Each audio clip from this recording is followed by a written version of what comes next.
మంత్రి నారా లోకేష్ జన్మదిన వేడుకలను ప్రభుత్వ విప్ కంచర్ల శ్రీకాంత్ ఆధ్వర్యంలో ఘనంగా నిర్వహించారు. కుప్పంలోని ప్రసన్న తిరుపతి గంగమ్మ ఆలయంలో ప్రత్యేక పూజలు నిర్వహించారు. కుప్పం ఆర్టీసీ బస్టాండ్ ఆవరణలోని ఎన్టీఆర్ విగ్రహం వద్ద నారా లోకేష్ భారీ కటౌట్ ని ఏర్పాటు చేసి ప్రభుత్వ whip MLC Kancharla APSRTC vice president PS Muniratnam చేతుల మీదుగా పాలాభిషేకాన్ని నిర్వహించారు. అనంతరం భారీ కేక్ కట్ చేసి లోకేష్ కు శుభాకాంక్షలు తెలిపారు. కుప్పం తెలుగుదేశం పార్టీ కార్యాలయంలో ఉచిత రక్తదాన శిబిరాన్ని నిర్వహించడం జరిగింది. ఈ కార్యక్రమంలోని యువకులు స్వచ్ఛందంగా పాల్గొని రక్తదానం చేశారు. రక్తదానం చేసిన యువకులకు గాను ఎమ్మెల్సీ సర్టిఫికేట్లను అందజేయడం జరిగింది. అనంతరం ఎమ్మెల్సీ కంచర్ల శ్రీకాంత్ మరియు APSRTC vice president Muniratnam president మాట్లాడుతూ జనవరి 23వ తేదీ మన భారతదేశం స్వాతంత్ర్యం కోసం పోరాడిన స్వాతంత్ర సమరయోధులు నేతాజీ సుభాష్ చంద్ర జన్మదినం రోజునే నారా లోకేష్ పుట్టినరోజు ఒకే రోజు కావడం చాలా సంతోషంగా ఉందని చెప్పారు. మన దేశం స్వాతంత్ర్యం కోసం బ్రిటిష్ వాళ్ళతో నేతాజీ సుభాష్ చంద్రబోస్ పోరాడితే నారా లోకేష్ గత వైసీపీ రాజ్యసభ పాలనలో ఎన్నో ఉడుదుడుకులు ఎదుర్కొంటూ యువగలమంటూ పోరాడిన నాయకుడు నారా లోకేష్ అని, అలాంటి నాయకుడు జన్మదిన వేడుకలను జరుపుకోవడం చాలా సంతోషంగా ఉంది అని చెప్పారు. ఈ కార్యక్రమంలో తెలుగుదేశం పార్టీ నాయకులు, కార్యకర్తలు, అభిమానులు భారీ సంఖ్యలో పాల్గొన్నారు.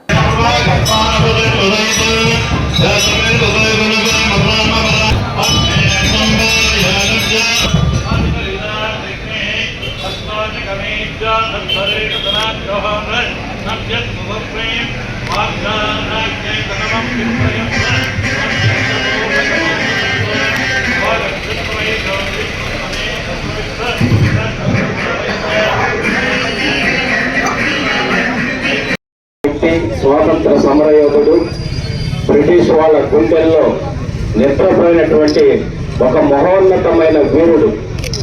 ఆ చరిత్ర వింటుంటే, ఆయన చేసిన పని వింటుంటే ఒళ్ళు గగుర్పరిచే విధంగా ఆయన ఎంత అద్భుతమైన పోరాట పటిమ ఆనాడు బ్రిటిష్ వాళ్ళ మీద చేయడం జరిగింది.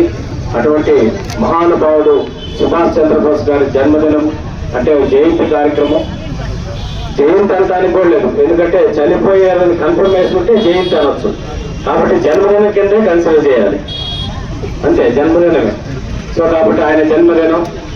అలాగే పిఎస్ మునిరత్నం గారు చెప్పినట్టు నిజంగా ఈరోజు అటువంటి పోరాట స్ఫూర్తి అడుగులు వేసే కొద్ది ప్రపంచంలాగా యువగానంతో ప్రజల్లో, యువతల్లో, మహిళల్లో చైతన్యం నింపి నేనున్నాను మీకు అండగా, వైఎస్ఆర్సీపీ చేసే అరాచకాలకి మీరు పోరాటం చేయండి, మీతో కలిసి నేను నడుస్తానని చెప్పనేసి రమారమి 3000 పైచిలకు కిలోమీటర్లు పాదయాత్ర చేసి 3000 కిలోమీటర్ల పైచిలు కంటే అది చాలా చిన్న విషయం కాదు. ఎన్నో ఇబ్బందులు పెట్టారు. ఇక్కడ కుప్పం నుంచి ఆ పాదయాత్ర ప్రారంభమైంది, అందరికీ తెలుసు. చిత్తూరు జిల్లా దాటే వరకు ఎన్ని రకాల ఇబ్బందులు పెట్టారో మనం చూసాం. మరీ ముఖ్యంగా బంగారుపాలెం దగ్గర అయితే నేనున్నాను ఆ రోజు, లోకేష్ గారి పక్కన. ఆ రోజు ఒక ఆయన పర్సనల్ వ్యాన్స్, మీడియా వ్యాన్స్ ని ధ్వంసం చేశారు, పోలీసులు సీజ్ చేశారు. ఎన్ని రకాలుగా ఇబ్బందులు పెట్టాలో అన్ని రకాలుగా పెట్టారు. ప్రతి చోట కూడా తెలుగుదేశం పార్టీ కార్యకర్తలు అయితేనేమి, ఆ రోజు యువగలం పాల్గొనే వాలంటీర్ల మీద అయితే దాడులు కానీ, వాళ్ళని అరెస్టులు చేయటం కానీ, 1 కాదు 2 కాదు, రాళ్లతో దాడి కానీ, కోడిగుడ్లు విసిరేయటం కానీ, రకరకాలుగా ఎన్ని రకాలుగా రూట్లు డైవర్ట్ చేయటం, పర్మిషన్లు ఇవ్వకపోవటం, 1 కాదు ఎన్ని రకాలుగా ఇబ్బందులు పెట్టినా నేను అడుగు ముందుకే వేస్తాను, 1 అడుగు కూడా వెనక్కి వెయ్యను అని సవాలు విసిరి 3000 కిలోమీటర్లు చంద్రబాబు నాయుడు గారిని మధ్యలో అరెస్ట్ చేసినా కూడా ఆ దాని నుంచి కూడా బయటకు వచ్చి మళ్ళీ పాదయాత్ర పూర్తి చేసిన ఘనత, ఆ పోరాట స్ఫూర్తి ఉన్న నాయకుడు మన యువ నాయకుడు నారా లోకేష్ గారు.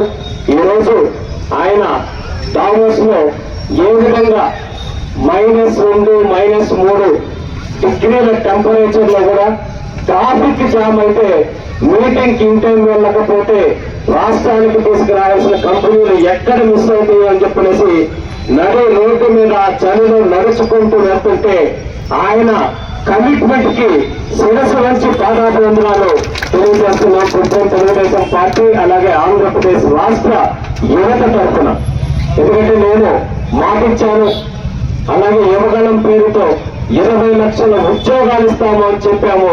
ఆ మాట నిలబెట్టుకోవాలనే ఒంట్లో ఆ తపన, ఆలోచన నిన్న దావోస్ లో పర్యటనలో కానీ ఆయన మాట్లాడిన మీటింగ్లో కానీ ప్రతి ఒక్క దాంట్లో కనపడతా ఉంటే అటువంటి ఖచ్చితంగా చంద్రబాబు నాయుడు గారిని మించి, తండ్రిని మించిన తనయుడని ఇప్పటికైనా పెంచుకున్నాడు. భవిష్యత్తు రోజుల్లో ఇంకా సార్ కన్నా గొప్ప పేరు తెచ్చుకొని ఆంధ్రప్రదేశ్ రాష్ట్ర ప్రజలకి రాబోయే 40 సంవత్సరాలు ఈ ఆంధ్రప్రదేశ్ రాష్ట్ర రాజకీయాల్లో చక్రం తిప్పబోతున్న యువనేత నారా లోకేష్ గారని నేను సగర్వంగా తెలియజేసుకుంటూ, అటువంటి మా యువ నాయకుడు జన్మదినం మాకొక పర్వదినం, పండగ దినం. ఇక్కడ కుప్పం నియోజకవర్గంలో అద్భుతంగా కార్యక్రమాలు ఏర్పాటు చేసుకొని గంగమ్మ తల్లి గుడిలో ఆయనకి అన్ని రకాలుగా ఆయుర ఆరోగ్యాలు, అష్టైశ్వర్యాలు, రాజయోగం, ప్రజలకు సేవ చేయడానికి అన్ని ఉండాలని పూజ చేయించడం. అట్లాగే ఇక్కడ ఎన్టీఆర్ స్టాచ్యూ దగ్గర పాలాభిషేకం, ఇప్పుడు కేక్ కటింగ్, పార్టీ ఆఫీస్ లో మెగా బ్లడ్ క్యాంప్. ఎందుకంటే ఆయన కార్యకర్తల సంక్షేమం గురించి ఆలోచిస్తూ మొట్టమొదటిసారిగా కార్యకర్తల సంక్షేమ నిధిని ఏర్పాటు చేసి బాధలు పొంది వాళ్ళకి నేను ఈరోజు అటువంటి సేవాభావం ఉన్న లోకేష్ అన్న గారి పుట్టినరోజు పార్టీ ఆఫీస్ లో మెగా బ్లడ్ క్యాంప్ ని కుప్పం నియోజకవర్గం నుంచి అన్ని మండలాల నుంచి యువత మరియు నాయకులు తెలుగుదేశం పార్టీ అభిమానులు కూడా రక్తదానం చేయడానికి వచ్చారు. ఇప్పుడు ఒక 20 నిమిషాల రక్తదానం కార్యక్రమం కూడా ప్రారంభమవుతుంది కాబట్టి ఇక్కడికి వచ్చిన వాళ్ళు కూడా దయచేసి పార్టీ ఆఫీస్కి వచ్చి రక్తదానం చేసి మనం ఒక ప్రాణాన్ని కాపాడేటటువంటి ఒక మహత్తరమైన కార్యక్రమంలో భాగం పంచుకోవాలని చెప్పనేసి మనస్ఫూర్తిగా కోరుకుంటూ, ఇటువంటి ఒక మంచి పర్వదినాన చేసే ప్రతి కార్యక్రమం విజయం అవ్వాలని చెప్పి మనస్ఫూర్తిగా కోరుకుంటూ సెలవు తీసుకుంటున్నాం. జై హింద్, జై తెలుగుదేశం, నారా లోకేష్ గారి నాయకత్వం. అందరికీ నమస్కారం. ఈరోజు కుప్పంలో మా భవిష్యత్ నాయకుడు, ఒక లెజెండరీ లీడర్, నట సార్వభౌమ విశ్వవిఖ్యాత నటులు నందమూరి తారక రామారావు గారి మనవడు, అదేవిధంగా ప్రపంచమంతా మెచ్చినటువంటి ఒక విజనరీ లీడర్ నారా చంద్రబాబు నాయుడు గారి తనయుడు, ఒక మాస్ లీడర్గా ఉన్నటువంటి మా బాలయ్య బాబు గారి అల్లుడు. ఈ 3 సంబంధించినటువంటి వారసత్వం పుణికిపుచ్చుకొని అంతకు మించి రాబోయే తరంలో ఈ ఆంధ్రప్రదేశ్ రాష్ట్రానికి, భారతదేశానికి కూడా ఒక వెలుగు రేఖగా ఉన్నటువంటి మా నారా లోకేష్ గారు. అందరూ ఆయన్ని హేళన చేశారు. ఒకప్పుడు ఏదో నోరు సరిగా తిరగదు, పప్పు శుద్ధ అని కూడా హేళన చేసిన వాళ్ళు ఈరోజు లోకేష్ ఏ విధంగా సమాధానం చెప్తున్నాడు. ఈరోజు ప్రపంచ మేధావులు, ఆర్థికవేత్తలందరూ కూడా ప్రపంచవ్యాప్తంగా దావోస్లో వచ్చినటువంటి సదస్సులో అద్భుతమైనటువంటి ప్రసంగాలు, రౌండ్ టేబుల్ కాన్ఫరెన్స్లో మేధావులకు మించి ఆయన ఇస్తున్నటువంటి ఆ డిబేట్స్ కానీ, ఒక సబ్జెక్ట్కి సంబంధించినటువంటి పట్టు కానీ ఆ లోకేష్ గారిని చూస్తూ ఉంటే మేమందరూ కూడా ఎంతో గర్వంగా ఫీల్ అవుతున్నాం. రాబోయే తరానికి నాయకుడిగా మా కుప్పం నియోజకవర్గ అభివృద్ధికి ఆయన గత ప్రభుత్వంలో ఆయన పంచాయతీరాజ్ శాఖ మంత్రిగా ఉన్నప్పుడు కుప్పం సంబంధించినటువంటి రోడ్లు కానీ, అదేవిధంగా త్రాగునీటికి సంబంధించిన ప్రాజెక్ట్స్ కానీ చాలా పెద్ద ఎత్తున కుప్పానికి ఆయన ఇచ్చినందుకు కూడా మేమందరూ కూడా ఎప్పుడు కృతజ్ఞతగా ఉంటామని తెలియజేస్తూ, లోకేష్ బాబు గారి బర్త్డే ఎంతో ఉత్సాహంతో మా నియోజకవర్గంలో ప్రతి ఒక్క గ్రామంలో, మండలంలో, అదేవిధంగా ఈరోజు ఇక్కడ ఎన్టీఆర్ యొక్క స్టాచ్యూ వద్ద పెద్ద ఎత్తున ప్రోగ్రాం చేస్తామని తెలియజేస్తూ, దానికి అందరూ కూడా వచ్చి లోకేష్ బాబు గారిని ఆశీర్వదించి ఆయన ఒక ఉన్నతమైన స్థాయికి చేరే విధంగా భగవంతుని ప్రార్థించాలని కోరుతూ అందరికీ ధన్యవాదాలు. మంత్రి నారా చంద్రబాబు నాయుడు గారి తనయుడు నారా లోకేష్ బాబు గారు మన ఆంధ్రప్రదేశ్ రాష్ట్ర విద్యాశాఖ మంత్రివర్యులు. ఈరోజు చాలా మంది నాయకులు బర్త్డేలు చేస్తున్నారు, కానీ ఈరోజు లోకేష్ బాబు గారి బర్త్డేని కుప్పం ప్రజలు ఈరోజు ప్రజల తరఫున ఆయన జన్మదిన కార్యక్రమాన్ని జరుపుతున్నారు. కుప్పానికి ఈరోజు ఆయన జన్మదిన సందర్భంగా ఈ కార్యక్రమానికి మన ఎమ్మెల్సీ డాక్టర్ కంచెల శ్రీకాంత్ గారు వచ్చేశారు. వారికి స్వాగతం సుస్వాగతం.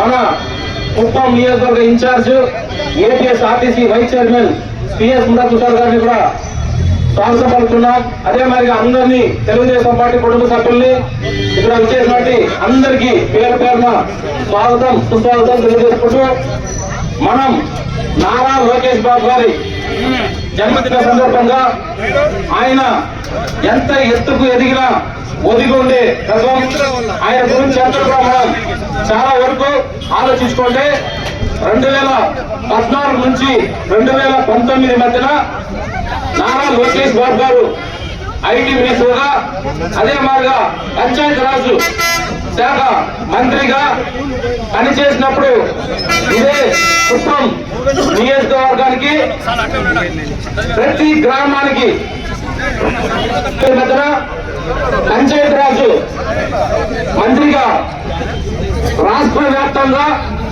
ఎన్ఆర్జీఎస్ ద్వారా రాష్ట్ర ఫండ్స్ లో ఆయన ప్రతి గ్రామానికి సిమెంట్ రోడ్డు, డ్రైనేజ్, ఒక గ్రామ పంచాయతీని ఎలా ఉండాలని చెప్పి ఆ రోజు డెవలప్మెంట్ చేసి చూపించారు. అదే మాదిరిగా తెలుగుదేశం పార్టీ కార్యకర్తలకి మొట్టమొదటిసారి 100 రూపాయల సభ్యత్వం తీసుకొని ప్రతి ఒక్క కార్యకర్త కూడా బాగుండాలనే ఉద్దేశంతో మనకి ఆనాడు 2 లక్షల రూపాయల బీమా తీసుకురావడం అయింది. ఇప్పుడు దాన్ని పెంచుతూ 5 లక్షల రూపాయల బీమా కార్యక్రమం కూడా ప్రతి కార్యకర్తకి ఉండాలి, వాళ్ళందరూ ఆదుకునే ఉద్దేశంతో ఈరోజు చేస్తున్నారు. ఈ రోజు దావోస్ కూడా వెళ్ళి ఆయన యువగలం ద్వారా రాష్ట్ర వ్యాప్తంగా పాదయాత్ర చేసి ఏదైతే మాటిచ్చారో 20 లక్షల ఉద్యోగాలు తెచ్చి యువతని ముందుకు తీసుకెళ్లి వాళ్ళకి జాబులు కల్పిస్తామని చెప్పారు. ఆ మాట కట్టబడి ఈరోజు దావోస్ లో వెళ్ళి ప్రతి ఒక్క అందరినీ ఫ్యాక్టరీకి పెట్టడానికి మన ఆంధ్రప్రదేశ్ కి పారిశ్రామిక తీసుకొచ్చేదానికి కృషి చేస్తున్నారు.